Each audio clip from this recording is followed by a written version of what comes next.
Hello. अभी sound आ रहा है आपको? Can you here Yes, sir. Now? Okay. Yes. उस समय नहीं आ रहा था, मैं पढ़ना स्टार्ट कर दिया। चलो कोई नहीं, मैं अभी फिर से बोलता हूँ कि क्या बोला गया है। प्रोजेक्टाइल मोशन को हम लोग कैरी फॉरवर्ड कर रहे हैं। प्रोजेक्टाइल मोशन में हम लोगों ने 4 इक्वेशंस बनाया हुआ था बेसिक। उन 4 इक्वेशन को मैं लिख रहा हूँ। Yes, good morning to all. So 2 equations अपने पास ये थी जो कि x डायरेक्शन में एप्लीकेबल है, और साथ ही साथ 2 इक्वेशंस हमारे y डायरेक्शन के लिए थी। vy is equal to u sin theta minus gt and y is equal to u sin theta t minus half gt square. These equations you need to practice and remember.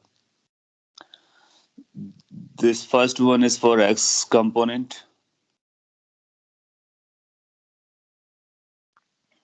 of motion and this one is for y component of motion. So जब कभी भी projectile का कोई question आएगा, नया question होगा, तो आपको यहाँ से स्टार्ट करना है इन चीजों को समझते हुए। इसमें क्या क्या इन्वॉल्व है वो बता देता हूँ। u is going to be the initial velocity, theta is going to be the angle of projection, t is going to be the time, g is going to be the gravity, that's 9.8 or 10 you can call, और बाकी x y coordinates हैं, और v x v y instantaneous velocity के components हैं। How it look like this कि अगर यहाँ पर आपको horizontal फ्लोर है और आपने अपने पार्टिकल को इस तरह से थ्रो किया हुआ है, so theta is the angle of projection from the horizontal से किसी और डायरेक्शन से देखा तो फिर अकॉर्डिंगली चेंज करने का। तो ये पार्टिकल आपका ऐसा जाएगा, हाइट पर जाएगा, हाइट पर जाने के बाद फिर ये वापस लैंड करेगा। सिमेट्रिकल पाथ होता है, तो जितना लेफ्ट साइड में होगा वैसे ही राइट साइड में होगा। तो यहाँ पर मिरर इमेज होती है, अगर आप यहाँ पे मिरर रखते हो तो ये जो पोर्शन है यहाँ पर उसका इमेज बना देगा। सिमेट्रिकल होता है। ए पॉइंट से गया, बी पॉइंट पर लैंड किया, t इक्वल टू 0 पर अगर यहाँ से स्टार्ट करता है तो कितने टाइम पर ये लैंड करता है? वो टाइम होता है 2u sin theta upon g। हम लोगों ने कल प्रूफ किया था, कैलकुलेट किया था। हम लोगों ने ये भी पता किया था यहाँ से जो मैक्सिमम डिस्प्लेसमेंट होता है हॉरिजॉन्टल डायरेक्शन में, उसका भी एक फॉर्मूला आता है, इसको रेंज कहते हैं, u square sin 2 theta divide by g। एक और ऑब्वियस क्वेश्चन में ये पता किया कि इसकी मैक्सिमम हाइट कितनी होती है। ये जो मैक्सिमम हाइट होती है मिड पॉइंट पर, that as a formula u square sin square theta divided by 2g. We also know कि at this topmost point पे इसकी velocity horizontal होती है, और ये जो velocity horizontal velocity होती है ये minimum velocity होती है entire journey की। तो ये जो minimum velocity है topmost point पर होगी और इसकी वैल्यू u cos theta के बराबर आती है। यहाँ पर ये बात और भी पता किया था, यहाँ की जो vertical component of velocity होता है वो 0 होता है। मोरओवर यहाँ पर जो टाइम होता है वो कौन सा टाइम होता है? टोटल जर्नी का हाफ टाइम होता है। तो ये कुछ बेसिक इंफॉर्मेशन हैं जो अपने को प्रोजेक्टाइल के बारे में याद रखना है, और जब कभी आएगा तो इसको डायरेक्टली यूज करेंगे। आपने लिखा है can I please summarise how minimum concept. Okay, so we minimum concept के बारे में हम लोगों ने कैलकुलेट किया था, अभी बताता हूँ। So will it be at H max during u sin theta by 2 g. हाँ बिल्कुल, ये जो v मिनिमम होता है वो टॉप मोस्ट पॉइंट पर होता है। कैसे होता है v मिनिमम का कॉन्सेप्ट मैं अलग से लिख करके बता देता हूँ। मिनिमम स्पीड या मिनिमम वेलोसिटी, देखो किसी भी टाइम पर जब आप वेलोसिटी निकालोगे ना तो v आएगा under root v x square plus v y square, किसी भी टाइम पर जहाँ पर वी एक्स टाइम का फंक्शन है और वी वाई भी टाइम का फंक्शन है। पुष्कर को स्क्रीन नहीं दिख रहा है, सो फिर से कुछ ग्लिच रह सकते हैं। आई एम रीशेयरिंग,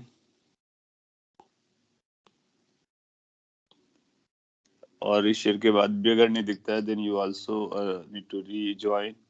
एक बार एग्जिट करो फिर एंट्री लो, जम जाएगा। ओके, देखो ये v का फंक्शन है, अब आपको Vx के बारे में पता है, Vx कितना होता है, Vx is going to be u cos theta, और Vy क्या है, Vy होता है u sin theta minus dt। आप चाहते हैं दोनों वैल्यूज किस पे रखो और फिर v को मिनिमाइज करो। मिनिमाइज करना आपको आता है, क्या करना होता है, डिफरेंशिएट करो, put it zero, you will get your answer. So अपने पास जो लॉजिक है उस लॉजिक को कभी भी लगा सकते हो। अब हम लोग कॉमन सेंस से ही बात कर सकते हैं, कैसे, Vx की जो वैल्यू है ये कांस्टेंट रहती है, क्यों, क्योंकि u गिवन है, थीटा गिवन है, तो u थीटा दोनों कांस्टेंट होते हैं। सो Vx की वैल्यू नहीं बदलेगी। अच्छा बताओ, अगर Vx नहीं बदलेगा और हम v को मिनिमम करना चाहते हैं, मिनिमम, तो क्या कर सकते हैं, स्क्वायर रूट से तो कोई फर्क पड़ने वाला नहीं अल्टीमेटली, इस पे हम कोई चेंज ला नहीं पा रहे हैं, तो क्या हमको इस पर चेंज लाना चाहिए, vy के स्क्वायर को मिनिमम करना चाहिए। और vy के स्क्वायर को मिनिमम करना मतलब vy को मिनिमम करना। अच्छा, ये जो vy है इसकी मिनिमम वैल्यू कितनी होती है, मैग्नीट्यूड वाइज मिनिमम वैल्यू आप देखोगे ये vy जीरो हो जाता है, कब जीरो हो जाता है, जब टॉप मोस्ट पॉइंट पे जाता है। तो vy स्क्वायर, कभी अगर कोई आपसे पूछे कि vy स्क्वायर, किसी भी स्क्वायर की मिनिमम वैल्यू कितनी होती है, तो कोई भी स्क्वायर जो होता है ना वो जीरो या उससे बड़ा होता है, तो मिनिमम के लिए वो कितना हो जाता है, मिनिमम के लिए वो जीरो हो जाता है। सो इसका मतलब ये हमारा टर्म कितना हो जाएगा, जीरो हो जाएगा। और किस लोकेशन पर जीरो होगा ये भी पता करेंगे। तो v मिनिमम की जो वैल्यू बचती है वो under root v x square बचती है, यानी x कंपोनेंट का square, that means basically vx, that means basically u cos theta. vx कितना होता है, u cos थीटा। इसका मतलब जो मिनिमम वेलोसिटी होगी वो u cos थीटा के बराबर हो जाएगी। तो इसका ऐसा रिजल्ट याद रखना है, minimum velocity is u cos theta. किस लोकेशन पर होती है, उस लोकेशन पर होगी जहां पर vy जीरो होगा, और vy जीरो कहां पर हुआ है, टॉप मोस्ट पॉइंट पर। तो टॉप मोस्ट पॉइंट पे vy जीरो होता है और v की वैल्यू मिनिमम होती है और cos थीटा के बराबर होती है, u cos थीटा के बराबर होती है। एग्जाम में पूछा गया 2-3 बार, तो जब कभी मिनिमम वाला वर्ड यूज करेगा तो आप समझ जाओगे। इसको आप ऐसे भी रिलेट कर सकते हो, एक्स डायरेक्शन में यूनिफॉर्म वेलोसिटी से जा रहा है, वाई डायरेक्शन में वेलोसिटी पहले कम होती है, जीरो होती है, फिर बढ़ती है। तो जब y डायरेक्शन की वेलोसिटी जीरो हो जाएगी उसी टाइम पर ये मिनिमम बनेगा। y डायरेक्शन की वेलोसिटी जीरो मतलब टॉप मोस्ट पॉइंट। तो इस मोशन को हम दो तरह से देख सकते हैं, एक स्ट्रेट लाइन हॉरिजॉन्टल डायरेक्शन में, एक वर्टिकल डायरेक्शन में, और दोनों का कंबाइंड इफेक्ट ये है। ओके, सो ये मिनिमम का केस हो गया, velocity minimum at the top most point symmetrically. Time कितना लगता है वो टाइम भी आप यहाँ से बता पा रहे हो, u sin theta upon g। आप चाहो तो t की वैल्यू इस पे रख दो, तो ये जीरो मिलेगा, इस पे रखोगे तो ये वही रहेगा, तो निकालो वेलोसिटी तो ये निकलेगा। ओके, तो ये बेसिक पॉइंट्स थे। अब इस पर क्वेश्चंस बनाए जाएंगे, जब कोई क्वेश्चन बनाया जाएगा तो हम लोग इक्वेशन को रिकॉल करेंगे और कंडीशन को अप्लाई करने की कोशिश करेंगे, उसके बेसिस पे अपना आंसर बता सकते हैं। कुछ और भी रिजल्ट्स होते हैं वो भी हम लोग बना सकते हैं। तो मैं रिजल्ट्स बनाने के लिए एग्जांपल चूज कर ले रहा हूँ और मैं एज ए क्वेश्चन देता हूँ, अपने को उस क्वेश्चन के टाइम पे फॉर्मूला बन जाएगा या रिजल्ट बन जाएगा। अब से ऐसा पूछता है कि if a projectile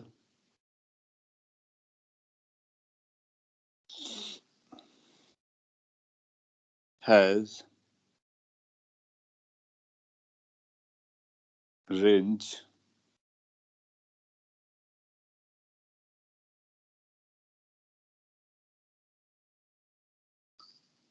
as 4 times of its maximum height,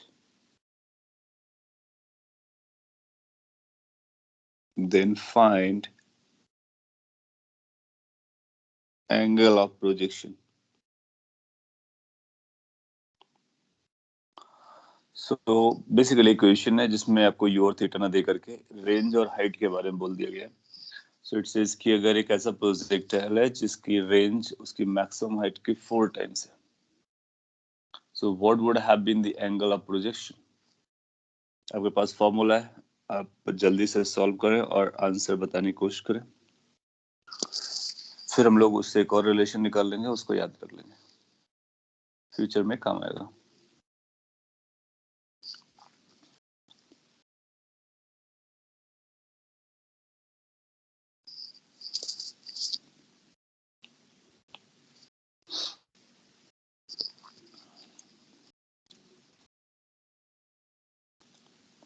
मैं तब तक यहाँ पर डेफिनेशन लिख देता हूँ। रेंज को हम लोगों ने लिखा था u square sine 2 theta by g, और हाइट को लिखा था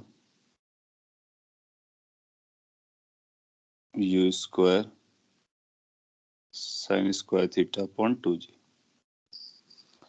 एक answer tan square tan inverse half आ रहा है, दूसरा भी टेन इनवर्स हाफ आया, तीसरा 45 डिग्री आया, चौथा भी 45 डिग्री आया। Okay, so point is calculations are important for us. 45 degree repeat हो रहे हैं, गुड। सो अब देखोगे कि एच और आर और थीटा में एक रिलेशन बनता है, वो रिलेशन हम लोग याद रखेंगे, तो इसका आंसर हम लोग देख करके दे दिया करेंगे। सो आपके पास ये आर की डेफिनेशन होगी और ये एच की डेफिनेशन है, आपने इन दोनों को यूज कर लिया होगा। और देखोगे कि जब इनको यूज करोगे तो अपने को यू नहीं पता है, तो यू को डिसअपियर कराना है, थीटा को रिटेन रखना है। यू को डिसअपियर कराने का एक ही सिंपल सा फंडा है, दोनों को डिवाइड कर दो, तो यहाँ से आर बाई एच निकालो। जब यहाँ से आप आर बाई एच निकालोगे डिवाइड करने के बाद, तो आप देखोगे यू स्क्वायर कैंसिल हो जाएगा, जी जी कैंसिल हो जाएगा, तो कैंसिलेशन वाले पार्ट को मैं नहीं लिख रहा हूँ, और आपको मिलेगा sine 2 theta divide by sine square by 2। ये बचेगा, u square g cancel out हो गया। आप चाहो तो इसको इस तरह से लिख सकते हो 2 times sine 2 theta divided by sine square theta. Then after आप बोलोगे कि अगर फर्दर सिंप्लीफाई किया जाए तो साइन 2 थीटा को ओपन कर सकते हैं, 2 साइन थीटा कॉस थीटा बनेगा, और down side sign square theta को हम लोग साइन थीटा लिख सकते हैं। एक साइन थीटा डिसअपियर हो जाएगा, कैंसिल आउट हो जाएगा, तो अपने पास ये बचेगा 4 times cos theta divide by sine theta. Basically आप इसको बोल सकते हो 4 बाई कॉट थीटा। सो इसको अगर आप रीराइट करो तो मैंने उल्टा लिख दिया, 4 by tan theta, cot theta लिखेंगे तो ऊपर आएगा। अगर ऊपर लिखना चाहेंगे तो कॉट थीटा आएगा, नीचे ले जा रहे हैं तो टेन थीटा हो जाएगा। इसको क्रॉस मल्टीप्लाई कर दो, जब आप क्रॉस मल्टीप्लाई करोगे तब आपको एक रिजल्ट मिलेगा। क्या मिलेगा? Tan theta the angle of projection is equal to 4 times H upon R. ये कई सारे एडवांस जैसे इक्वेशंस में हमको हेल्प करेगा डायरेक्टली यूज करने के लिए। तो अगर रेंज और हाइट और थीटा को लिंक करना हो तो आप इस फॉर्मूले को रिकॉल कर सकते हो। ये जो फॉर्मूला होता है, ये फॉर्मूला अपने को बताएगा कि एच और आर में क्या रिलेशन जाता है कभी भी। इस क्वेश्चन में उसने बोला है, अब इस क्वेश्चन का आंसर कैसे देना है, इस क्वेश्चन में उसने बोला है कि here R is equal to range is 4 times H, तो आर की वैल्यू 4h लिख दो। तो जैसे आप रेंज की वैल्यू 4h लिखोगे तो ये बनेगा tan theta is equal to 4h divide by R, R is also 4h which is equal to 1, so theta will turn up as 45 degree. इसका मतलब हुआ कि हमारा जो आंसर है वो 45 डिग्री हो जाएगा। जब कभी आप ऐसा प्रोजेक्टाइल थ्रो करते हो जिसमें उसकी हाइट के 4 टाइम्स रेंज होता है, तो आप पाओगे कि वो रेंज मैक्स जाएगी, बाद में हम लोग देखेंगे, और ये 45 डिग्री पर आपको थ्रो करना पड़ेगा। सो ये रिजल्ट को कॉपी कर सकते हो। Sir, how tan theta is equal to 4h upon r? How tan theta is equal to 4h upon r. Okay. सो आपको ये कैलकुलेशन यहाँ तक समझ में आया होगा। इसके बाद में एक और स्टेप में लिख देता, हाँ इसके बाद एक और स्टेप में लिख देता हूँ। सो अपने पास कुछ ऐसा आया हुआ है यहाँ से, r upon h is equal to 4 upon tan theta. सब इसको क्रॉस मल्टीप्लाई करो, टेन थीटा को इधर ले आओ, h को इधर ले जाओ, r को नीचे लेके आ जाओ। सो यहाँ से अपने को टेन थीटा बेसिकली सर्च करना था, तो 4 टाइम्स h अप साइड चला गया, r डाउन साइड चला गया। Got it? सो ये टेन थीटा हो गया, इसी को फॉर्मूला बना देगा। सो ये काइंड ऑफ डेरिवेशन है, और ये एक छोटा सा फैक्ट है जिसको हम याद रख सकते हैं। आगे बढ़ते हैं। रेंज में कई बार आपसे पूछेगा मैक्सिमम रेंज के बारे में बताइए, तो मैक्सिमम रेंज क्या स्टोरी होती है उसके बारे में बताते हैं। मैक्सिमम रेंज का मतलब हुआ कि आप उसको ज्यादा से ज्यादा दूर करना चाहते हो। अब देखोगे ना, कभी प्लेइंग ग्राउंड पर हो आप, या फिर रियल लाइफ में कुछ एक्सपेरिमेंट कर रहे हो, या फिर कोई प्रोजेक्ट कर रहे हो, तो कई बार ये जरूरत होती है कि अगर हम ए लोकेशन से किसी ऑब्जेक्ट को ज्यादा से ज्यादा डिस्टेंस पर थ्रो करें, तो अगर हमको ज्यादा डिस्टेंस पे थ्रो करना हमारा पर्पज है, ज्यादा डिस्टेंस थ्रो करना हमारा पर्पज है, मैक्स डिस्टेंस, तो उसको बोलेंगे कि मैक्सिमम रेंज। दैट मीन्स ये जो रेंज है एक्स है, उसको मैक्सिमाइज करना हमने को। कई जैसे सारे इसके एप्लीकेशन है। सपोज कर लिया आप डिफेंस में हुए, तो डिफेंस में अपने को मिसाइल्स बनानी होती हैं। जैसे अपने आपने सुना होगा अग्नि मिसाइल होती है, 5000 किलोमीटर की रेंज है उसकी। मीनिंग कि अगर उसको हम अप्रोप्रिएट एंगल पर थ्रो करेंगे, तो हम उसको 5000 किलोमीटर तक थ्रो कर सकते हैं। तो 5000 किलोमीटर जो होगी उसकी मैक्सिमम रेंज है। क्या उसको हम 3000 पे भी थ्रो कर सकते हैं? बिल्कुल कर सकते हैं। उसके लिए हम लोग को क्या करना पड़ेगा? एंगल ऑफ प्रोजेक्शन चेंज करना पड़ेगा। तो जो हमारी रेंज होती है वो एंगल ऑफ प्रोजेक्शन के बेसिस पर डिसाइड होती है, अगर हमारा यू फिक्स है। तो अगर यू कांस्टेंट है, दैट मीन्स हम कितने स्पीड से फेंक सकते हैं, अगर ये कैपेसिटी पे डिपेंड करता है, सिंस ये कैपेसिटी पे डिपेंड करता है। और अगर हमारे लिए यू कांस्टेंट हो गया, तो थीटा डिसाइड करेगा कि कितना मैक्सिमम रेंज हम लोग अचीव कर सकते हैं। आप कॉमन सेंस से समझो कि आप बहुत ज्यादा तेजी से यानी बहुत स्पीड से थ्रो कर सकते हो, लेकिन आपने उसको वर्टिकली अपवर्ड थ्रो किया, वर्टिकली अपवर्ड थ्रो किया, तो उसकी रेंज जीरो आएगी, क्योंकि वो वहीं वापस लैंड करेगा जहां से आपने थ्रो किया, नो मैटर आप कितना स्पीड से थ्रो करते हो। और इसका मतलब है, और किसी और एंगल पे थ्रो किया तो कहीं और जाएगा, किसी और एंगल पे थ्रो करोगे कहीं और जाएगा। तो एंगल चेंज करने से वो अलग अलग डिस्टेंसेस पर फॉल करेगा, रेंजेस पे फॉल करेगा। उन सभी रेंज में कोई ना कोई रेंज मैक्सिमम रही होगी। तो जब आपने ऐसा थ्रो किया गया तो ऐसा जा सकता है, ऐसा थ्रो करोगे तो ऐसा जा सकता है, ऐसा थ्रो करोगे तो ऐसा जा सकता है। तो किस रेंज पर ये, किस एंगल पर मैक्स जाएगा, उसको अपने को पता करना होता है। तो क्वेश्चन में अपने को केयरफुल रहना है। यू गिवन होगा तो हम रेंज को मैक्सिमाइज कर रहे हैं, तो उसको कैसा लिखेंगे? For given initial speed.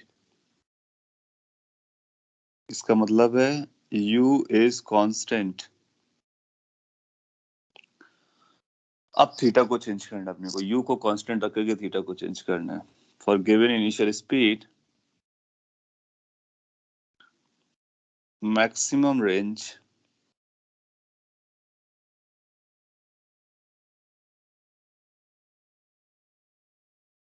is for theta is equal to 45 degree.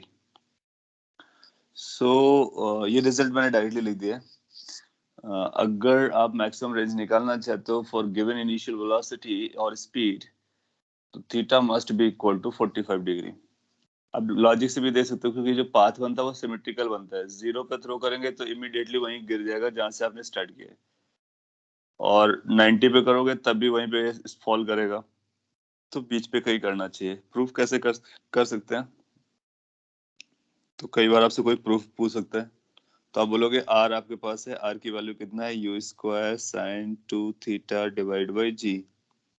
अब आप आर को मैक्सिमाइज करना चाहते हो, सो आपके पास वेरिएबल क्या है वो देखना पड़ता है। जब कभी मैक्सिमाइज या मिनिमाइज करते हैं तो वेरिएबल्स को देखते हैं, कांस्टेंट को देखते हैं। कांस्टेंट हमारा कोई रोल नहीं प्ले करते हैं।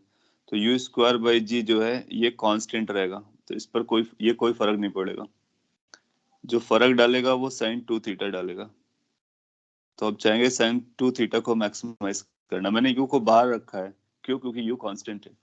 जी को क्यों आउटसाइड रखा है? क्योंकि जी तो कांस्टेंट होता है। तो इसको चेंज करना पड़ेगा। आप जानते हो कि साइन कोई भी एंगल क्यों ना हो, साइन की मैक्सिमम वैल्यू कितनी होती है? 1 होती है। तो साइन 2 थीटा की मैक्स वैल्यू अगर कभी आप सर्च करोगे तो ये 1 आएगी। सो इसका मतलब है मैक्स रेंज कितना हो जाएगा? तो रेंज की मैक्सिमम वैल्यू जो मिल जाएगी, इसको आप 1 रखने से आ जाएगी। तो जैसे आप इसको 1 रखोगे तो आएगा you square by ji.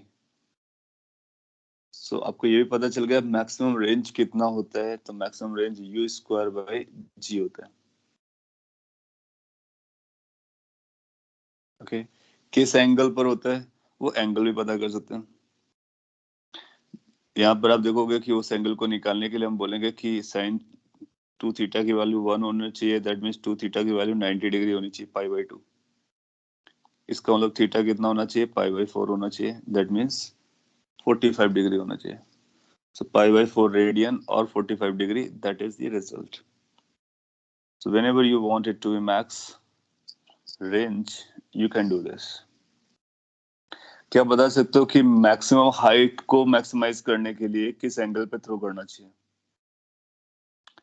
In case you want कि आपका मैक्सिमम हाइट मैक्सिमम हो जाए, जितना भी मैक्सिमम हो सकता है, यू वही है, थीटा को चेंज करते हुए what should be the angle for getting maximum height maximum? So I think that's so obvious. अगर आप हाइट को ज्यादा लेना चाहते हो तो आपको उसको वर्टिकली अपवर्ड थ्रो करना है, तभी पूरा का पूरा एनर्जी हाइट पर चला जाएगा। और वर्टिकल थ्रो करने के लिए थीटा कितना होना चाहिए? थीटा ग्राउंड से मेजर हो रहा है, ग्राउंड से मेजर हो रहा है, theta should be 90 degree. So 90 degree से अपना आंसर हो जाएगा। आप फार्मूले से भी चेक कर सकते हो, कॉमन लॉजिक से भी चेक कर सकते हो। तो आपको स्लोली स्लोली फॉर्मूलाज को कॉमन लॉजिक में समझने की कोशिश करनी है। सो मैक्स हाइट, इसलिए मैक्स हाइट तो ऑलरेडी बोलते हैं, उसको मैक्स करने की अब खास जरूरत नहीं है। और रेंज को मैक्सिमाइज करने के लिए बोलेगा तो हम 45 डिग्री और इस तरह से बता सकते हैं। एक दो और स्टैंडर्ड क्वेश्चंस उनको पिक कर लेते हैं। जैसे कि आप एक प्रोजेक्टाइल को थ्रो कर रहे हो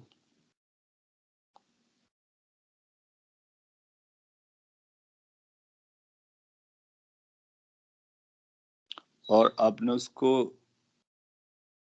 यू इनिशियल वेलोसिटी दे रखी है, थीटा आप चेंज कर सकते हो।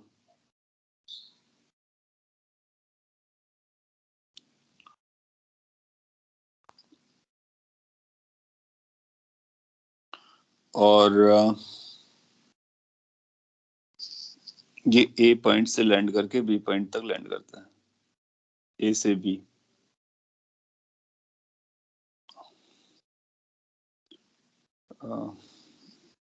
ये रेंज है।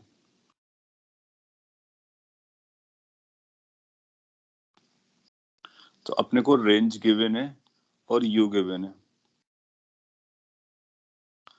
सेम रेंज अचीव करने के लिए हम कितने एंगल्स का यूज कर सकते हैं अगर यू गिवन हो? That's how the question is going to be. तो मैं ऐसे न्यूमेरिकल बनाने की कोशिश करता हूं। If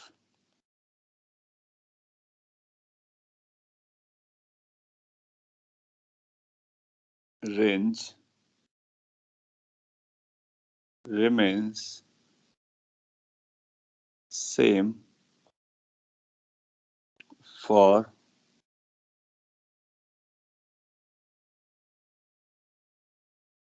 two angle of projections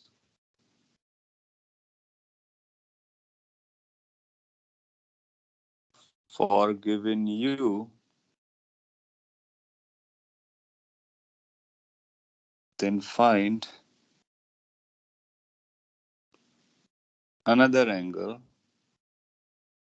if one angle is 30 degree. So यहाँ पर हमने कुछ इंफॉर्मेशन भी दे दी है, उसको एज ए रिजल्ट भी हम लोग याद रखेंगे कि रेंज अपने को दो एंगल पर सेम मिलती है। ये इसको भी हम लोग प्रूफ करेंगे। सो रेंज अपने को दो एंगल ऑफ प्रोजेक्शन पर सेम मिलती है। एक एंगल ऑफ प्रोजेक्शन अगर आपको 30 डिग्री दिया गया है तो दूसरा एंगल ऑफ प्रोजेक्शन कितना होना चाहिए अपने को बताना है। सो यहाँ पर हम लोग ये प्रूफ भी करेंगे कि दो एंगल्स के लिए रेंज सेम आती है और फिर उन दो एंगल्स में क्या रिलेशन चल रहा होता है ये पता करेंगे, ठीक है। सो कैसे पता करते हैं वो मैं आपको यहाँ पर सॉल्व करके बताता हूँ। अच्छा, ये दो एंगल पर है, इसका मतलब क्या रहा होगा कि अगर रेंज अपने को सेम मिल रही है तो एक एंगल पर कुछ इस तरह से जा रहा होगा प्रोजेक्टाइल, दूसरे एंगल पर कुछ ऐसे आ रहा होगा। सो सेम इनिशियल पॉइंट से चलता है, सेम पॉइंट पे लैंड करता है, सेम स्पीड कैरी करता है, लेकिन दो एंगल ऑफ प्रोजेक्शन हो गए। एक ये हो गया theta 1 you can call it, एक ये हो गया जिसको आप थीटा 2 कह सकते हो। तो थीटा 1 और थीटा 2 दो ऐसे एंगल एग्जिस्ट करते हैं जिन एंगल्स पर आप चाहोगे सेम स्पीड से थ्रो करोगे तो सेम रेंज अपने को मिलती है। हाँ, उनका सम 90 डिग्री होता है, वो रूल है। तो आप पाओगे कि अपने पास रूल क्या बनेगा, theta 1 plus theta 2 must be 90 degree. तो एक एंगल पता होगा तो दूसरा एंगल हम लोग निकाल लिया करेंगे। कैसे आता है वो एक बार हम लोग समझ लेते हैं। सो लेट्स से कि हम लोग थीटा अभी चूज करते हैं और रेंज अपने को लिखना है। तो रेंज की वैल्यू आती है कितना, u square sine 2 theta divide by g. Let's say कि एक एंगल के लिए रेंज R1 है, उसके लिए हम लोगों ने एंगल थीटा 1 चूज किया है। एक के लिए रेंज R2 है जिसके लिए हम अगेन सेम स्पीड को यूज कर रहे हैं, लेकिन एंगल हम थीटा 2 चूज कर रहे हैं। नाउ हमको पता है कि R1 और R2 बराबर है, तो इसको हम लोग यूज करना चाहेंगे। This point you need to keep in mind कि हमने u की वैल्यू को सेम रखा है। दैट मीन्स हम सेम स्पीड से थ्रो करते हैं। ऑफ कोर्स स्पीड चेंज करेंगे तो सिचुएशंस बदलेंगे, तो सेम स्पीड को मेंटेन करते हुए हम रेंजेस को बराबर देखना चाहते हैं। क्या एक एंगल पर आता है या दो एंगल पर आता है या उससे ज्यादा एंगल्स पर आता है। सो आप देखोगे कि ये अपने पास क्या फॉर्मूला बनेगा, जब इन दोनों को आपस में इक्वेट करोगे तो आपके पास बन जाएगा sine 2 theta 1 is equal to sine 2 theta 2। तो अगर अपने को रेंजेस बराबर करनी है तो थीटा 1 थीटा 2 कुछ इस तरह से होने चाहिए कि sine 2 theta 1 is equal to sine 2 theta 2 हो जाना चाहिए। इसका एक ऑब्वियस आंसर आएगा 2 theta 1 is equal to 2 theta 2, that means theta 1 is equal to theta 2। तो ये तो वही बात हो गई कि सेम एंगल सेम स्पीड से थ्रो करोगे तो सेम रेंज आएगी। तो ये ट्रिवियल आंसर आ गया। अगर हम लोग नॉन ट्रिवियल आंसर के को सर्च करने की कोशिश करते हैं तो फिर हम इन दोनों को इस तरह से बैलेंस नहीं करेंगे। तो एक तो ट्रिवियल आंसर रहेगा ही रहेगा, डेफिनेटली रहेगा। लेकिन अगर अपने को अलग एंगल चाहिए तो क्या कर सकते हैं, तो आप चाहो तो साइन थीटा को कन्वर्ट कर सकते हो, आई मीन लाइक ट्रिग्नोमेट्री को यूज करके। आप जानते हो साइन 180 माइनस थीटा जो होता है ना, वो साइन थीटा ही होता है। तो आप चाहो तो इसको लिख सकते हो साइन 180, मैं अब डिग्रीज में लिख रहा हूँ, रेडियंस में भी लिख सकता हूँ। तो जब हमने यहाँ 180 लिखा तो इसका मतलब थीटा डिग्री में रहा होगा, 2 थीटा 2। सो आप इसको ऐसे भी कन्वर्ट कर सकते हो। क्या रूल लगाया गया, sine 180 minus theta is equal to sine theta. अब इनके आर्गुमेंट्स यानी एंगल्स को बराबर करो। जब आप इनके एंगल्स को अभी भी बराबर करोगे, अब बराबर करोगे तो आपको मिलेगा 2 theta 1 is equal to 180 degree minus 2 theta 2। This will say कि 2 times theta 1 plus theta 2 is equal to 180 degree. इसको हम इस साइड लेकर के आ गए, 2 को कॉमन ले लिया है।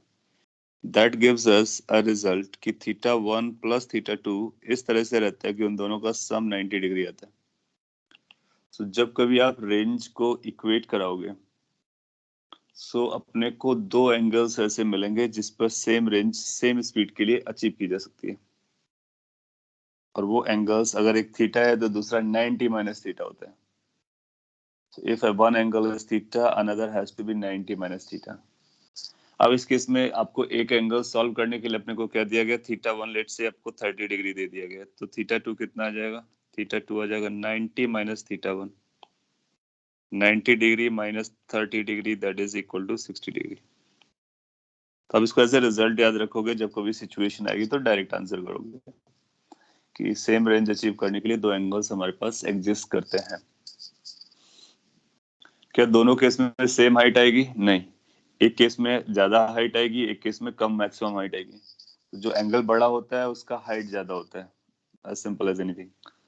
सो बड़े वाले के लिए हाइट ज्यादा होगी, कितनी ज्यादा होगी वो आप पता कर सकते हो हाइट के फॉर्मूले में रख करके। तो ये भी एक अच्छा रिजल्ट है जो अपने को याद रखने का। और क्वेश्चन भी है, आगे बढ़ते हैं, एक और क्वेश्चन पिक करते हैं। इसमें कई सारे क्वेश्चंस किए जा सकते हैं और उनको हम लोग ओवर द टाइम रिकॉल रखेंगे, काम आएंगे अपने लिए।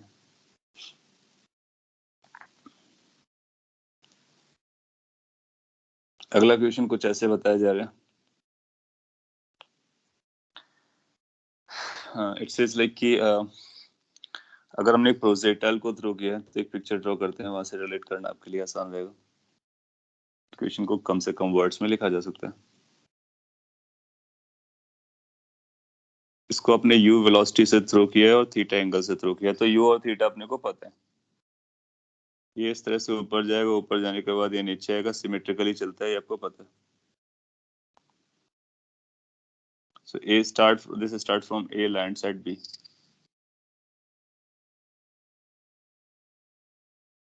अच्छा, आदित्य ने पूछा है कि पर वो 180 डिग्री माइनस थीटा कहाँ से आया। ओके, फिर आपने लिखा है is there an explanation in accordance with common sense because naturally we would think it is if it's a different angle then different range. देखो, कुछ चीजें क्या होती हैं कि आप कॉमन सेंस से अपने जितना आपके पास सेंस है या फिर जितना नॉलेज उसके बाद उसके बेसिस पे रिलेट कर लेते हो, और कुछ आपको सपोर्ट की जरूरत पड़ती है, तो काइंड ऑफ ये सपोर्ट आपको मिल रहा है। अच्छा, ये कैसे कैसे आया है? आप क्वेश्चन की इंटेंशन समझते हो? क्वेश्चन की इंटेंशन समझते हो? उसने उसने आपको बोला कि रेंज सेम रहती है दो एंगल के लिए। जब उसने दो बोला, इसका मतलब दो डिफरेंट एंगल्स के लिए, और एक एंगल अपने को दिया गया तो दूसरा अपने को पता करना है। तो अगर एक हमको 30 दिया गया तो दूसरा 30 नहीं बोलेंगे फिर, क्योंकि दूसरा अगर 30 बोला तो सेम आ जाएगा। तो ये अगर आपने दिमाग में रखा और R1 और R2 को इक्वेट किया, क्योंकि ये तो आप जरूर करोगे, क्योंकि आपको पता है कि रेंजेस बराबर हैं, तो रेंज के फॉर्मूला लिखोगे, एक को थीटा 1 लगोगे, एक को थीटा 2 रखोगे, दोनों को इक्वेट करोगे, आप यहाँ तक आ जाओगे। यहाँ आने के बाद अब आपको मैथ्स की जरूरत है। तो मैथ्स में आपको देखना होता है कि अगर एक साइन एंगल दूसरे साइन एंगल के बराबर है, इसका मतलब उनके अंदर वाले एंगल्स बराबर होते हैं। ठीक है, आपने दोनों को एंगल्स को बराबर किया। जैसे ही आपने दोनों को बराबर किया तो आपको रिजल्ट क्या मिला? आपको रिजल्ट मिला theta 1 is equal to theta 2। तो आप बोलोगे इसने क्वेश्चन ने तो बोला था दो एंगल मिलता है, हमारे पास तो सेम ही एंगल आ रहा है, इसका मतलब क्या कुछ और कर सकते हैं? जब आप अपने ब्रेन से पूछोगे कि क्या कुछ और कर सकते हैं, यानी क्या किसी और कंडीशन पर भी ये इक्वेशन ट्रू हो सकती है, तो फिर आप सोचोगे कि अगर हम एंगल्स को चेंज करते हैं तो साइन थीटा, साइन और कॉस होते हैं अपने आप को रिपीट करते हैं। तो साइन को अगर हमको साइन में रखना है तो क्या इसको अंदर वाले को किसी तरह से चेंज कर पाएंगे? तो अगर 90 में प्लस माइनस करोगे, 90 डिग्री के साथ प्लस माइनस करोगे, तो आपको पता है ये साइन किस में कन्वर्ट हो जाएगा? कॉस में कन्वर्ट हो जाएगा। और अगर कॉस में कन्वर्ट हो गया, देन यू विल फाइंड कि हमको इधर एक तरफ साइन होगा, दूसरी तरफ कॉस होगा, तो उस समय हमको सॉल्व करना थोड़ा सा टफ हो जाएगा। सॉल्व तब भी किया जा सकता है, आप चाहो तो इसको कॉस में कन्वर्ट कर लो, फिर कॉस का फॉर्मूला लगाओ, सिंप्लीफाई करो, वहां से भी आंसर आएगा। लेकिन अगर हम और सिंप्लीफाई बना के रखना चाहें तो क्या इसको साइन में रिटेन करके इसको कुछ और एंगल्स को चेंज कर सकते हैं? तो 90 के बियॉन्ड जब जाओगे तो आपको ख्याल में आएगा कि 180 को प्लस माइनस 180 में माइनस करने से अपना सेम आंसर आता है। तो आपको एक फॉर्मूला कभी बताया गया होगा कि sine 180 degree minus theta is equal to sine theta. इस लॉजिक को फिर हम लगाना स्टार्ट करेंगे। तो जैसे आप इस लॉजिक इसको अप्लाई करोगे तो आपको ये पता चलेगा कि अब ये जो 2 थीटा 2 था, ये बराबर क्यों हो गया थीटा 1 थीटा 2? क्यों? क्योंकि दोनों में से 2 और 2 कैंसिल हो गया था। अब जब ये 180 डिग्री ट्राई करेंगे तो क्या आने वाला है? तो फिर अपने को एक नया रिलेशन मिलने वाला है। अब इसमें आप देखोगे कि दोनों का सम 90 डिग्री आ रहा है, तो फीजिबल है। अच्छा, यहाँ पर जो थीटा होता है हमारे डेफिनेशन में, एंगल ऑफ प्रोजेक्शन में, वो थीटा हमारा 0 से लेकर के 90 तक चलता है केवल। क्योंकि अगर 90 से ज्यादा एंगल बना दिया तो फिर हम इधर से मेजर करना स्टार्ट करेंगे, प्रोजेक्टाइल आपके इधर जाएगा। तो थीटा 1 और थीटा 2 जो होंगे वो 0 से 90 के बीच में ही लाई करेंगे, 90 के बियॉन्ड नहीं जाएंगे। और अगर अपने को सेम रेंज लानी है तो एक अगर 90 से छोटा है तो कितना छोटा है दूसरे से, वो दूसरा एंगल हो जाता है। आप इसको जस्टिफाई कर सकते हो। अगर आप रेंज 0 रखना चाहो तो थीटा को 90 डिग्री रखोगे तो रेंज आपका 0 आएगा, ऊपर से वहीं गिरेगा करके। अगर आप हॉरिजॉन्टल में थ्रो करोगे तो नेक्स्ट पॉइंट पर हिट कर जाएगा, ग्राउंड पे हिट कर जाएगा, इसका मतलब उसी पॉइंट पे हिट कर जाएगा, तो रेंज 0 हो जाएगी। तो थीटा 0 पर और 90 भी एक कॉम्बिनेशन बन सकता है। तो कोई भी कॉम्बिनेशन जो इसको फॉलो करेंगे सेम रेंज को प्रोवाइड कर रहे होंगे। तो इस तरह से आप सोच सकते हो। और ये कैसे आया? ये मैथ्स का हम लोग यूज करके बताया, और इसीलिए प्रोबेबली मैं क्लास में डिस्कस कर रहा हूँ, क्योंकि ये कुछ पॉइंट्स हैं जो आपको आपके ब्रेन में क्लिक करना जरूरी है। अभी क्लिक कर जाएगा तो फ्यूचर में आप उसको रिकॉल कर सकते हो। कुछ चीजें जो ऑब्वियस हैं आप इजीली क्लिक कर पा रहे हो, उनको हम लोग इधर क्लास में नहीं ले रहे हैं या फिर डीपीपी में, अदरवाइज आपसे सॉल्व करवा ले रहे हैं, बुक में आप सॉल्व कर लोगे। आपने लिखा will this be true for theta equal to 090, of course it will be true for all those cases. Generally क्या होता है, हम थीटा इक्वल टू 0 और थीटा इक्वल टू 90 को अलग से पढ़ते हैं। आपको पता होगा थीटा इक्वल टू 90 वाला केस हम लोगों ने सेपरेटली पढ़ रखा है कि वर्टिकल मोशन में, और 0 का मतलब हुआ कि straight line one dimensional motion. तो यहाँ पर थीटा को हम लोग जो रखते हैं वो 0 और 90 के बीच में रखते हैं। अगर कोई बोलते हैं कि क्या 0 90 को इंक्लूड किया जा सकता है, बिल्कुल किया जा सकता है। ओके, आगे बढ़ते हैं। आपको समझ में आया, अपना पर्पस पूरा हुआ। Now come to this another question. I wanted to frame another question over here. Okay, यहाँ पर अपने को u और थीटा गिवन है। अब आप पार्टिकल को थ्रो करते हो तो पार्टिकल की इनिशियल वेलोसिटी है डायरेक्शन, फिर इसकी वेलोसिटी की डायरेक्शन ऐसी आएगी, फिर एक समय के बाद वेलोसिटी इसकी हॉरिजॉन्टल हो जाएगी, फिर एक समय के बाद इसकी वेलोसिटी नेगेटिव डायरेक्शन में जाएगी, फिर ऐसा जाएगा। ये स्टोरी है, विजुलाइज करना अपने को आता है। Tangent direction is the velocity direction. आपसे पूछता है फाइंड, ये भी एक अच्छा क्वेश्चन है, time after which its velocity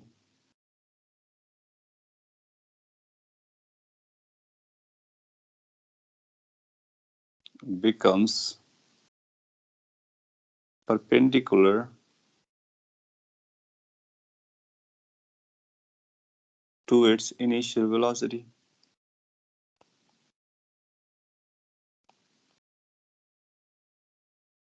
सो अपने को इनिशियल वेलोसिटी के लिए u और थीटा दिया गया, जनरल एक्सप्रेशन हम लोग यहाँ से निकाल लेंगे, फिर u और थीटा की वैल्यू देगा तो हम टाइम भी बता दिया करेंगे न्यूमेरिकली। सो क्वेश्चन ये है कि अपने को वो टाइम पता करना है जिस टाइम पर इसकी वेलोसिटी इनिशियल वेलोसिटी के परपेंडिकुलर हो जाएगी। आप अगर इसको भी ट्राई करोगे तो आपको बहुत सारी थिंकिंग लगानी पड़ेगी, और हो भी सकता है कि आपको क्लिक ना करें, और अगर आपने पहले कर रखा है, क्लिक करता है तो आंसर जरूर आ जाएगा। उसको भी हम लोग याद रख सकते हैं। सो क्या करने का, कैसे सॉल्व करता हूँ, मैं सॉल्व कर रहा हूँ, आप ध्यान से ऑब्जर्व कर लीजिए। एक आंसर ही बताया गया है, चेक कर लेते हैं हम लोग। सो ये अपनी इनिशियल वेलोसिटी है, डायरेक्शन है, तो इसको टेंजेंट बनाओगे तो कुछ ऐसा जाएगा, ये इनिशियल वेलोसिटी की डायरेक्शन है। और फाइनल वेलोसिटी या जो वेलोसिटी पर हम लोग इंटरेस्ट ले रहे हैं उस वेलोसिटी को इसके परपेंडिकुलर करना है। कई तरह से इसको हम सॉल्व कर सकते हैं, तो पहले सिंपल तरीके से भी डील कर लेते हैं या ज्योमेट्रिकल तरीके से। अच्छा ये बताइए, इसकी वेलोसिटी की डायरेक्शन हम लोगों ने अभी विजुलाइज की, कुछ ऐसे जा रही है, तो जब तक टॉप पे जाएगा तब तक तो परपेंडिकुलर होगा नहीं, उसके बाद ही परपेंडिकुलर होने के चांसेस है। तो जब परपेंडिकुलर हो रहा होगा तो क्या उसकी वेलोसिटी इसके 90 डिग्री पे चलना चाहिए, टेंजेंट। मे बी लाइक ये जो पॉइंट है यहाँ पर जो वेलोसिटी आ रही है, ये वेलोसिटी परपेंडिकुलर हो जा रही है। सो ये फाइनल डायरेक्शन और ये इनिशियल डायरेक्शन, दोनों के डायरेक्शन के बीच का एंगल कितना हो रहा है, 90 डिग्री हो रहा है। सो अपने को ये टाइम पता करना, अगर ये टी इक्वल टू 0 से थ्रो किया गया तो ये टाइम कौन सा है, ये टी टाइम है। इसी टी टाइम को अपने को पता करना है। कई सारे तरीके हो सकते हैं, एक तो यहाँ से ज्योमेट्री यूज कर लेते हैं, या फिर हम लोग वेक्टर यूज करके डायरेक्टली बता सकते हैं। हाँ, तो वेक्टर को यूज कर करके हम दो डॉट प्रोडक्ट को जीरो कर सकते हैं, जैसा आपने सजेस्ट भी किया है, क्योंकि हमको पता है कि u एक वेक्टर क्वांटिटी है और v एक वेक्टर क्वांटिटी है। दो वेक्टर्स आपस में परपेंडिकुलर हो गए तो हमारे पास वेक्टर पे एक रूल हुआ करता था कि जब दो वेक्टर्स आपस में परपेंडिकुलर होते हैं तो उनका डॉट प्रोडक्ट जीरो हो जाता है। वो आपको एक इक्वेशन देगा, वहां से अपने को आंसर मिल जाएगा। दूसरा तरीका क्या हो सकता है, हम x कंपोनेंट y कंपोनेंट जिस तरह से सॉल्व कर रहे हैं उस तरह से भी इसको सॉल्व करके आंसर तक पहुंच सकते हैं। कैसे, लेट मी एक्सप्लेन। सो यहाँ पर इस पॉइंट पर आप देखोगे कि अगर आप इसको इस तरह से ज्वाइन करते हो हॉरिजॉन्टली, एक लाइन को कंस्ट्रक्ट कर लेते हो, कई बार वेक्टर हमारे लिए जल्दी आंसर दे देता है, तो but still I am using geometry over here. आप देखोगे कि ये एंगल कितना रहा होगा, ये एंगल थीटा ही रहा होगा, क्योंकि हॉरिजॉन्टल और स्ट्रेट लाइन के बीच का एंगल है। अगर ये एंगल थीटा रहा होगा, ये एंगल 90 डिग्री है, तो ये एंगल हमारा 90 माइनस थीटा रहा होगा, 90 माइनस थीटा। सो ये भी एंगल कितना रहा होगा, 90 माइनस थीटा रहा होगा। इसका मतलब अगर हम एक वर्टिकल लाइन ड्रॉ करते हैं यहाँ पर, ये सो ये एंगल कितना बनेगा, ये थीटा बनेगा, सो दैट ये 90 माइनस थीटा बनता है और इससे मैच करता है। अगर ये पॉइंट आपको समझता है तो हम यहाँ से टी के लिए सॉल्व करने की कोशिश करते हैं। अच्छा, ये वेलोसिटी जो वी, इसके दो कंपोनेंट किए जा सकते हैं, एक हॉरिजॉन्टल कंपोनेंट, एक वर्टिकल कंपोनेंट।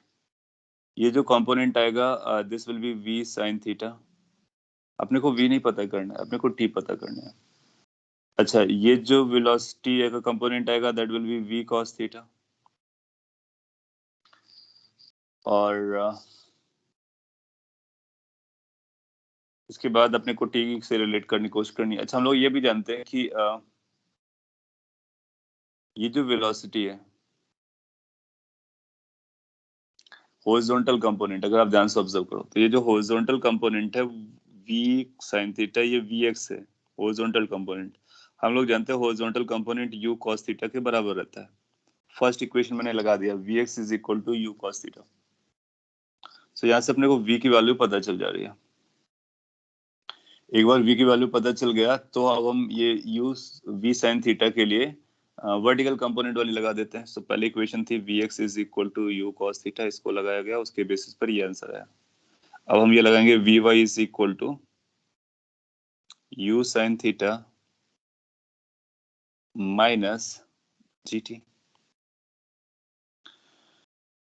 अब वी वाई की वैल्यू कितना है, सिंस ये अपने को डाउनवर्ड दिख रहा है तो इसमें हम माइनस लगा करके यूज कर सकते हैं, तो ये बनेगा minus v cos theta is equal to u sine theta minus g t. Then after you will find कि यहाँ से अपने को टी निकाला जा सकता है, क्यों, क्योंकि वी की वैल्यू अपने को पता चल चुकी है, तो वी की वैल्यू यहाँ पे हम लोग सब्स्टिट्यूट कर देंगे। So this could be written like this कि gt is equal to u sin theta। और आप देखो कि ये जो टर्म इधर आएगा, मैंने माइनस gt को इधर लेके आया ताकि वो प्लस बन जाए। सो ये बन जाएगा प्लस v cos थीटा। अब v की वैल्यू आप यहाँ से बारो करो तो ये बनेगा u sin थीटा। थोड़ी सी कैलकुलेशन करनी पड़ती है कभी कभी। v की वैल्यू जो वहां से आप बारो करोगे तो मिलेगा u cos theta divide by sin theta into cos theta. Further calculation will let us know कि हमारे पास u कॉमन आ रहा है और डिवाइड बाई साइन थीटा भी कॉमन आ रहा है, तो ब्रैकेट में आपको मिलेगा sine theta into sine theta, that mean sine square theta, cos theta into cos theta, that mean cos square theta. अच्छा, sine square theta plus cos square theta identity है, एवरीबॉडी नोज कि वो 1 होता है, तो ये बनेगा u divide by sine theta. ये gt की वैल्यू है। अपने को t पर इंटरेस्ट है, तो t की वैल्यू कितना आ जाएगा, u divide by g sine theta. इसको भी आप एज ए रिजल्ट याद रख सकते हो।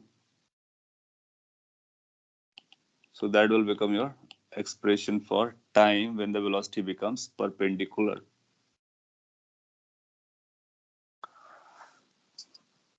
Okay. इसको अगर आप वेक्टर से कैलकुलेट करोगे तो आप इसको आई कैप जे कैप के साथ लिखो, वी वेक्टर बनाओ इसका, और इसको आई कैप जे कैप लिखने के लिए इसके भी दो कंपोनेंट यूज कर लो, कॉस थीटा साइन थीटा, और फिर दोनों का डॉट प्रोडक्ट करो, जीरो करो। अब देखोगे आपको अपना आंसर मिल जाएगा।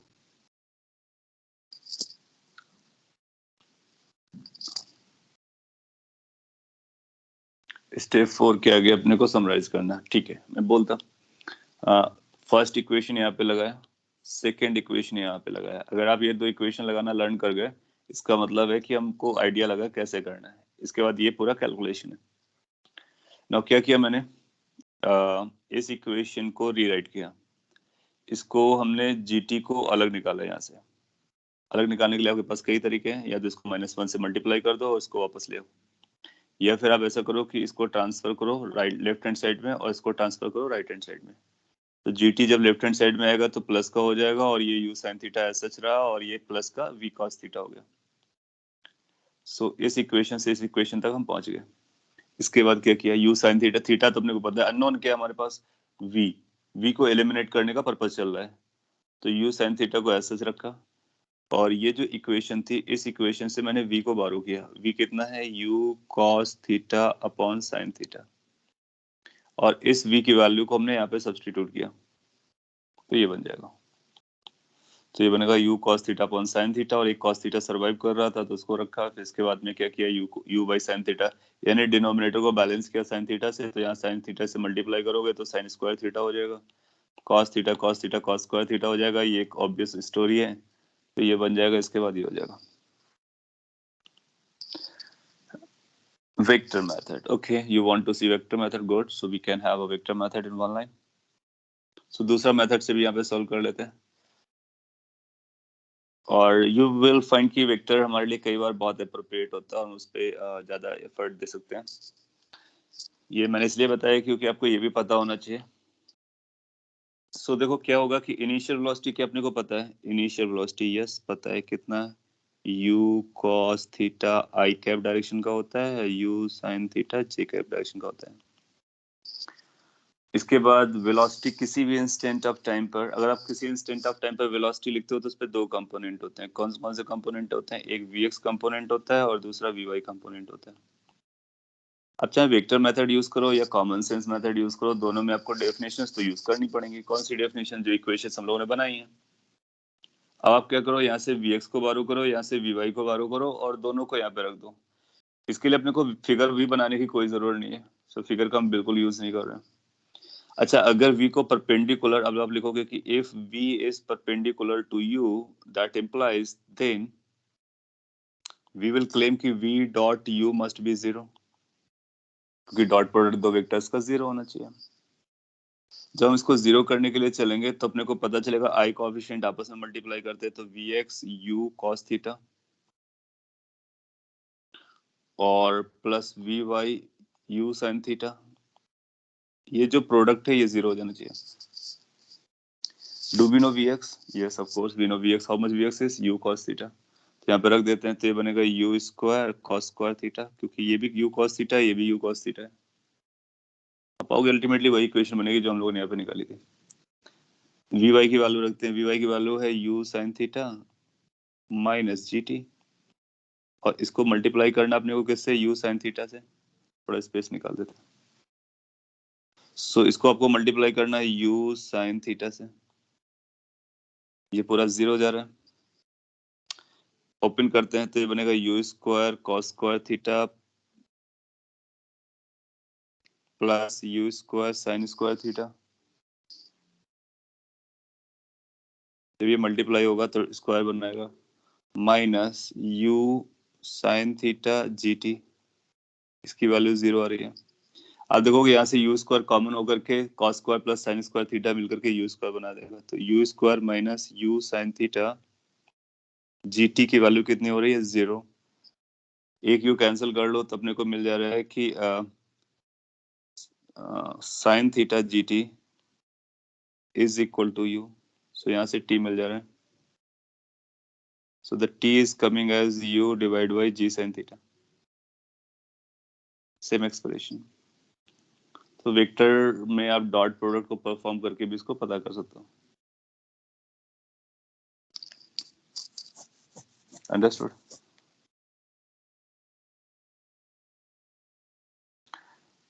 सो वेक्टर्स हमारे लिए काफी इंपॉर्टेंट रहते हैं और वो भी वर्क कर रहा होता है। ये भी सेंस लगा सकते हो, इस तरह से भी सॉल्व कर सकते हो। ओके, सो ये तो हो गया आपका एक और क्वेश्चन जो हमारे लिए इम्पोर्टेंट था। अपने पास 5 मिनट्स बचा हुआ है, तो हम लोग एक काम करते हैं, क्वेश्चन और कर लेते हैं। आज का डे क्वेश्चन से हो जाएगा, एप्लीकेशन वाला पार्ट। इसके बाद नेक्स्ट क्लास में हम लोग उसकी ट्रेजेक्टरी की इक्वेशन बताएंगे कि किस तरह का उसका पाथ होता है, पाथ की इक्वेशन क्या होती है, और उस पर बेस क्वेश्चंस करेंगे। So let's have one more problem.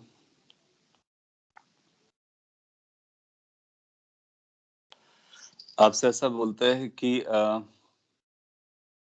A particle, a projectile, उसकी इनिशियल वेलोसिटीज और थीटा यू थीटा उसके इनिशियल पैरामीटर्स होते हैं, वो दोनों अपने को दिया गया है।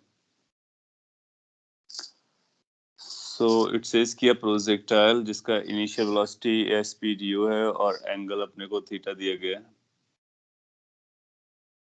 is projected in a horizontal surface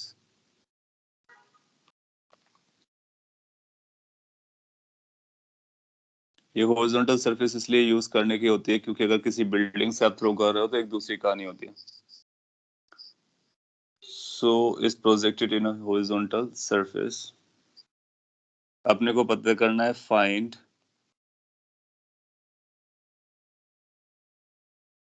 how to write find magnitude of its velocity और सिंपली हम लोग स्पीड भी बोल सकते थे. Find magnitude of its velocity when it makes alpha angle from horizontal.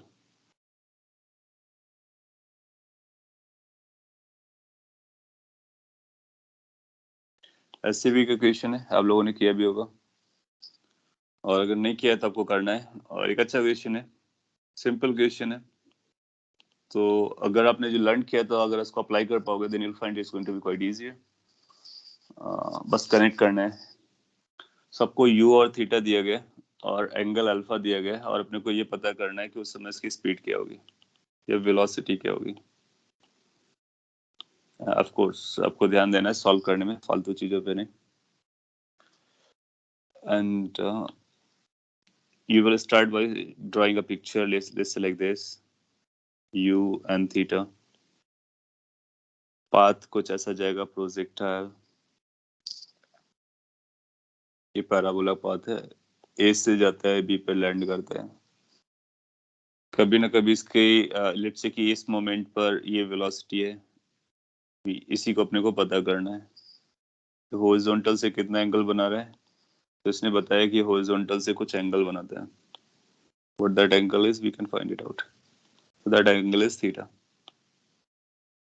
ये रेफरेंस लाइन है लेट्स से और ये एंगल सॉरी अल्फा है, थीटा तो यहाँ पर था. सो आपको यू थीटा और अल्फा नोन है, वी पता करना है. So you can recall your 4 equations. उन 4 इक्वेशंस में कौन सी इक्वेशन हमारे लिए यूजफुल है उसके बेसिस पर हम इसको सर्च कर सकते हैं. तो थिंकिंग के लिए अपने को अपने पास ये 4 इक्वेशंस याद आनी चाहिए. जब इस 4 इक्वेशन को यूज करोगे तो आप देखोगे अपने को क्या गिवन है, क्या यू थीटा गिवन है. यस यू थीटा गिवन है. क्या टाइम के बारे में कोई बात हुई है या टाइम का यूज करना है, वेदर टाइम इज गिवन और आस्क्ड. तो आप देखोगे कि टाइम का कहीं भी जिक्र नहीं हुआ है. तो जो टी वाली इक्वेशन है इनको तो हटा देंगे. फिर आपको याद आएगा, फिर अपने को याद आएगा टाइम अपने को पता नहीं ना, तो टाइम को हम लोग यूज नहीं करेंगे. तो फिर अपने को समझ में आएगा कि हम या तो फर्स्ट को यूज करना चाहेंगे या सेकंड को यूज करना चाहेंगे. फिर भी देखोगे सेकंड में भी टाइम आया है, तो ये जो इक्वेशन है तीनों वो टाइम पर डिपेंडेंट है. सो आपके पास एक फर्स्ट इक्वेशन सिंपल इक्वेशन बचती है, आप उसी को यूज करने की कोशिश करोगे. अगर इतना अपने को ख्याल में आता है तो काम हो गया. कैसे काम हो गया, इस v का हॉरिजॉन्टल कंपोनेंट क्या हम पता कर सकते हैं. यस कितना आएगा, v cos अल्फा आएगा. और हमारे पास इक्वेशन क्या है, since we know you will find की वन लाइनर क्वेश्चन है, इसकी वैल्यू u cos थीटा के बराबर रहती है. क्या अपने को vx पता है. यस vx आल्सो vx भी अपने को पता है. vx की वैल्यू कितनी है, v cos अल्फा है. जिस टाइम पर अल्फा बन रहा है तो ये vx हो गया. क्या इन दोनों को रिलेट कर सकते हैं, ऑफ कोर्स रिलेट कर सकते हैं. तो v cos alpha is equal to u cos theta. What to find is v. क्या u गिवन है, यस. क्या थीटा गिवन है, यस. क्या अल्फा गिवन है, यस. तो क्या आंसर आ गया, यस. तो यू विल से कि this is our answer. But you know so अपने पास ये 4 इक्वेशंस है, अपने को याद रखना है, इक्वेशन को रीड करना है, देखना है इक्वेशन में क्या गिवन है, क्या फाइंड करना है. फिर वो आपको थिंकिंग डेवलप करनी है. ऑफ कोर्स ये थिंकिंग डेवलपमेंट टाइम लेती है. It's not a one day affair. It takes time, but if you keep on doing so, after a few weeks or months, you will be able to connect it. Sir, Okay. Yes. sir, ये बस Vx का होगा ना? What about Vy? Vy के लिए आपको जरूरत ही नहीं, उसने पूछी भी नहीं है. आपसे क्या पूछा उसने, आपसे पूछा मैग्नीट्यूड ऑफ वेलोसिटी बताइए, तो हमने एज्यूम कर लिया मैग्नीट्यूड ऑफ वेलोसिटी कितना है, v. तो अपने को निकालना क्या है, v. सो v निकालना था, ये कंपोनेंट vx था, vx को vx से इक्वेट करा दिया u cos थीटा से, तो क्या निकल करके आया है? आंसर देखो ना, आंसर में हमने v निकाला है, v cos अल्फा नहीं निकाला है। So we got the final answer because answer is requiring the v। हाँ, अगर आपसे पूछता है कि बताइए वर्टिकल कंपोनेंट कितना है, बता देंगे, क्योंकि अपने पास v तो पता चल गया है, और ये कितना बनेगा, v sin अल्फा बनेगा। अल्फा आपको पता है, v पता है, रख दीजिए इसको, sin अल्फा से मल्टीप्लाई कर दीजिए, अपने को वर्टिकल कंपोनेंट मिल जाएगा। तो सिंस अपने को वेलोसिटी निकालनी थी या वेलोसिटी का मैग्नीट्यूड निकालना था, वही v है, तो v निकाल लिया, अपना आंसर हो गया। उम्मीद है आपको समझ में आ गया होगा, इट्स नॉट सो और सो डिफिकल्ट और टू डिफिकल्ट। सो इस तरह के क्वेश्चन आपसे पूछता है, ये तभी आप कर पाओगे जब आप उसको कनेक्ट करने की कोशिश करते हो, दैट यू थिंक कि हमारे पास 4 इक्वेशंस हैं, 4 इक्वेशन में उनका मीनिंग क्या है, निकालना जो है उसका मीनिंग क्या है, and you will get it definitely. Okay, so अब इसके आगे नहीं खींचेंगे क्योंकि आपके लिए थोड़ा सा ब्रेक रहता है, हमारे लिए भी। और नेक्स्ट क्लास में हम लोग आगे थ्योरी को बढ़ाएंगे और थ्योरी में पढ़ेंगे कि ये जो प्रोजेक्टाइल की पाथ है, इस पाथ की इक्वेशन क्या होती है, पैराबोलिक इक्वेशन, उस पर बेस्ड क्वेश्चंस आते हैं, उसको समझेंगे, फिर उसके अदर वेरिएशंस को देखेंगे। Okay, so if you have any quick query, you can ask, otherwise we can wind it off.